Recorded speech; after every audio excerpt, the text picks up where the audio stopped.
Assalamualaikum warahmatullahi wabarakatuh. Alhamdulillahirabbil alamin wa bihi nasta'in wa ala umuri dunya waddin. Wassalatu wassalamu ala asrofil anbiya wal mursalin sayyidina wa maulana Muhammadin wa ala alihi washabihi ajmain amma ba'du. Yang saya hormati Ibu Wahyu Nuning Budiarti, MPD selaku dosen pembimbing mata kuliah Pendidikan Bahasa dan Sastra Indonesia di SD 2 dan teman-teman PGSD semester 4 yang saya sayangi dan saya banggakan. Baik, pertama-tama untuk mengawali presentasi ini, marilah kita panjatkan puji syukur kehadirat Allah Subhanahu wa taala yang mana telah melimpahkan rahmat hidayah serta inayahnya sehingga pada hari ini dalam kondisi sehat walafiat tanpa suatu halangan apapun.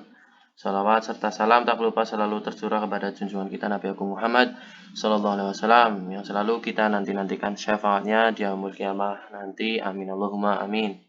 Baik, pada kali ini saya akan menerangkan tentang modul ajar bahasa Indonesia di kelas 5 dengan tema 1 yaitu masalah sosial, kemudian subtema 2 yaitu materinya wawancara. Kemudian nanti setelah saya mempresentasikan semua, di akhir sesi nanti mungkin saya akan sedikit menjelaskan cara membuat modul ini di Microsoft Word. Baik, pertama-tama yaitu wawancara. Apa itu wawancara? Saya mengambil kompetensi dasar yaitu 2.3. Berwawancara sederhana dengan narasumber. Di antaranya contohnya petani, pedagang, nelayan, karyawan, dokter, dan lain-lain, masih banyak. Dengan memperhatikan diksi atau pilihan kata yang santun dalam berbahasa. Kemudian tujuan pembelajaran dari modul ajar ini adalah yaitu diharapkan melalui kegiatan membaca teks penjelasan wawancara, siswa dapat memahami cara melakukan wawancara dengan baik dan benar. Kemudian yang kedua, melalui kegiatan membaca teks penjelasan wawancara, siswa diharapkan dapat membuat daftar pertanyaan untuk wawancara dengan tepat. Yang ketiga, melalui kegiatan tanya jawab, siswa dapat menggunakan kalimat tanya dengan tepat. Yang terakhir, yang keempat, melalui diskusi anggota kelompok, siswa dapat membuat teks wawancara sederhana dengan baik dan benar. Lanjut, kemudian apa itu wawancara? Lanjut ke pengertian. Wawancara di sini adalah kegiatan tanya jawab antara si pewawancara dengan seorang narasumber yang bertujuan untuk mencari, menggali dan mengumpulkan informasi. Teknik yang digunakan dalam wawancara ini adalah teknik tanya jawab. Dan dalam sebuah pertanyaan biasanya menggunakan kaidah 5W plus 1H atau what, who, when, where, why, dan 1H yaitu how. Yang artinya itu what itu apa, who itu siapa, when itu kapan, where itu di mana, why mengapa, serta how itu bagaimana. Kemudian persiapan dalam melakukan wawancara. Persiapan yang pertama yaitu menentukan narasumber yang akan diwawancarai atau seseorang yang akan ditanya. Misalnya kepada seorang dokter atau kepada seorang yang memiliki masalah tertentu. Misalnya anaknya merasa sakit atau apa, bisa kita tanya dengan kaidah 5W1H tersebut. Misalnya apa yang membuat anak itu sakit, seperti itu. Kemudian yang kedua, menentukan waktu dan tempat wawancara. Waktu dan tempat ingin kita ditentukan di mana. Jika kita ingin mewawancari seorang dokter, maka kita harus menentukan waktu yang tepat untuk menemui dokter tersebut. Kemudian tempat, jika mewawancari dokter bisa di rumah ataupun di rumah sakit atau klinik setempat. Kemudian yang ketiga ada menentukan tugas masing-masing anggota. Jika berkelompok maka masing-masing anggota memiliki peran. Ada yang menulis, ada yang merekam, atau mungkin ada yang sama-sama menyimak. Menyiapkan alat tulis dan peralatan wawancara. Media yang kita gunakan dalam wawancara ini sendiri ada diantaranya mungkin mikrofon, atau mungkin ketika di luar forum bisa menggunakan handphone, alat tulis ada, pensil, pulpen, buku, kertas, dan lain sebagainya. Kemudian yang terakhir adalah menyusun pertanyaan dengan baik dan benar, membuat daftar pertanyaan yang sesuai dengan apa yang ditanyakan. Lanjut, kemudian yang terakhir tentang kaidah 5W1H. Yang pertama yaitu ada apa, atau yang pertama what, apa.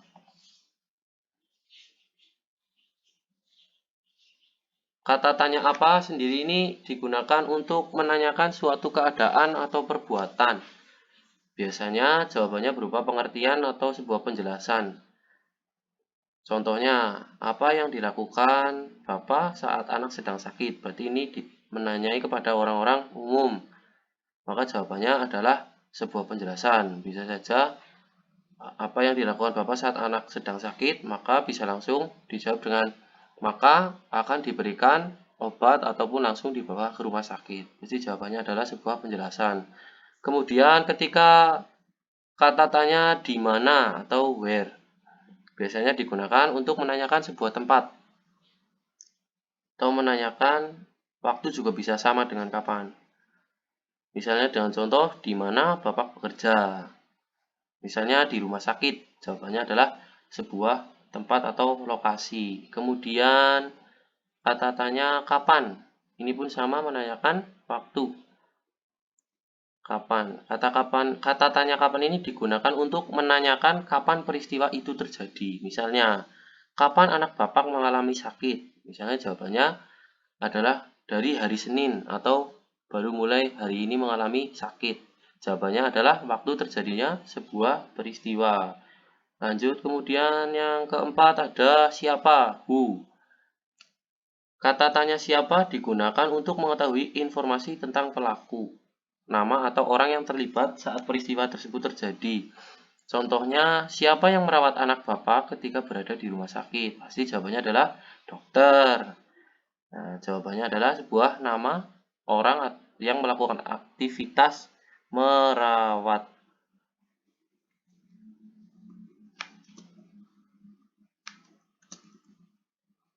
Ya, kemudian ada mengapa atau why. Digunakan untuk mengetahui informasi tentang alasan peristiwa terjadi. Misalnya, tanya mengapa anak Bapak sakit?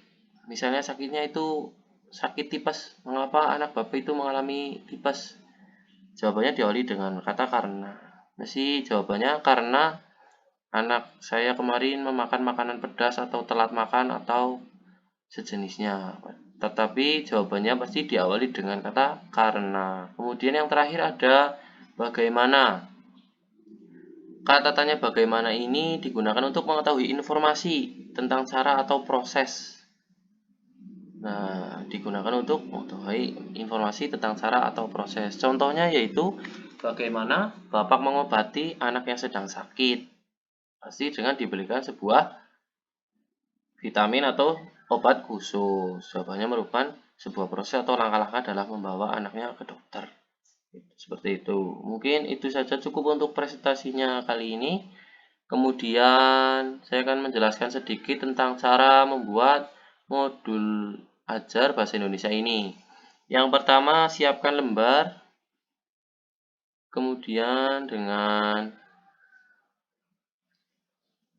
ukuran kertas bisa folio atau mungkin ukuran standar A4 bisa. Lalu di sini ini saya menggunakan A4. Tapi nanti akan menjadi lebar seperti ini jika kita menempelkan border atau template. Di mana kita bisa menemukan border yaitu di insert. Di sini kita bisa mengambil di Pfister atau online Pfister. Kita bisa mengambil, kalau sudah menyimpan, ambil saja di berkas yang sudah ada, tapi kalau belum, kita ambil secara online. Kita cari border. Kemudian kita bisa pilih sesuai kehendak yang kita inginkan atau sesuai apa yang kita butuhkan. Kemudian kita bisa memilih salah satu, kita klik nanti akan keluar di sini.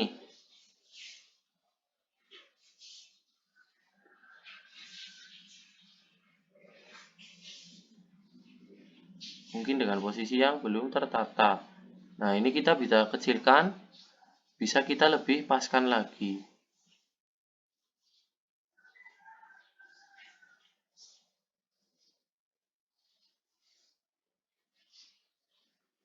Lihat. Ya, seperti ini. Kemudian, jika kita ingin membuat di dalamnya, untuk bentuk seperti ini, kita bisa mengambil di shape. Nih. Shape, kita pilih yang mana yang sesuai atau yang cocok atau yang kita butuhkan. Kita misal contoh ini. Kita bisa menarik dari sini. Buat seperti ini. Cukup. Nah, lalu kita atur untuk behind text agar kita bisa menuliskan di atasnya agar tulisan kita tidak tertutup. Kemudian kita klik kanan, kemudian add text. Nanti kita bisa menuliskan di dalamnya. Aduh, salah ketik. Ya, kita bisa menuliskan di dalamnya sesuai apa yang kita inginkan. Ya, contoh tadi seperti yang di atasnya itu modul bahan ajar. Modul ajar bahasa Indonesia. Nah, kita bisa atur ukuran huruf yang kita tulis di home. Kemudian kita pilih jenis huruf. Tadi saya pakai Algerian dengan ukuran 16 atau 18 atau sesuai keinginan. Sama. Nah, seperti itu. Kurang lebihnya seperti itu.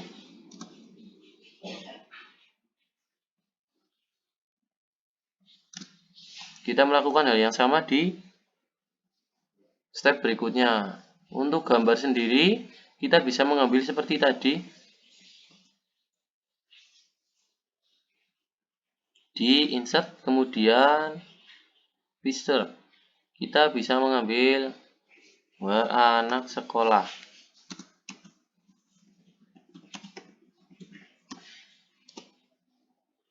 Nah, kita bisa mengambilnya di sini sesuai dengan apa yang kita butuhkan atau yang kita kehendaki.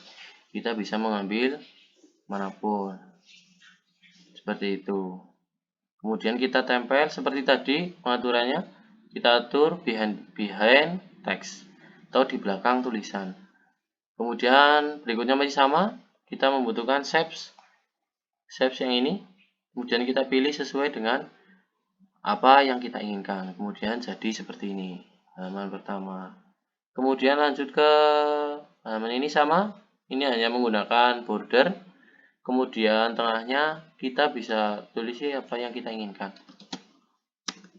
Untuk warna huruf kita bisa blok semuanya. Kita ke home. Kemudian kita bisa merubah warnanya di sini. Warna oranye, biru. Seperti itu. Kemudian selanjutnya sama seperti ini. Ini juga memakai border dari online picture. Ini bisa saya kecilkan lagi. Seperti ini. Nah, kalau gambarnya belum beraturan, kita paskan.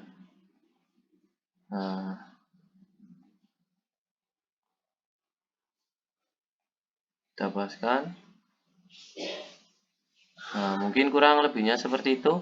Sama ke step berikutnya, ini menggunakan border seperti ini. Kemudian ini ada shape. Ini juga shape yang kosong. Kemudian lanjut, masih sama.